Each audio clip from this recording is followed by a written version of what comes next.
అంటే ఇంకా ప్రధానమైన ఉదాహరణ చెప్పాల్సి వస్తే మహానాయకుడిని ఇక్కడ ఉన్నారు.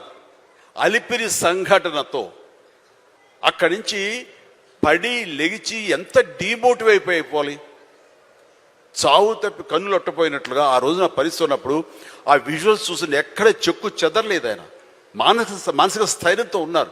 హాస్పిటల్కి వెళ్ళి ట్రీట్మెంట్ తీసుకుని వెంటనే మామూలుగా బయటకు వచ్చారు కానీ ఎక్కడో సరే బెసికారా, కొంచెం వెనక్కి తగ్గారా, ఆలోచన విధానంలో ఏంటిది అన్నారని ఏమీ లేదు. బ్రహ్మాండమైనటువంటి ఒక కన్విక్షన్ తోటి దీన్ని ఆయన ఎదుర్కొని నిలబడ్డటువంటి హీరో దాత్తత నేను ఆ రోజున చూశాను నాయుడు గారిలో.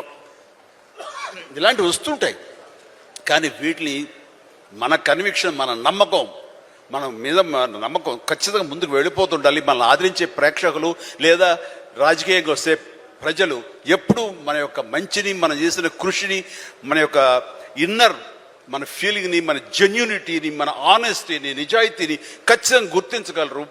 మధ్యలో ఒక్కోసారి ప్రతికూల పరిస్థితులు వస్తాయి, బట్ వాటిని అధిగమించేలాగా వస్తుంది, మనకి రోజులు మంచి రోజులు వస్తాయని కన్విక్షన్ తెలితే కనుక అలాంటి అబ్స్ట్రకల్స్ని ఓవర్కమ్ చేయగలం.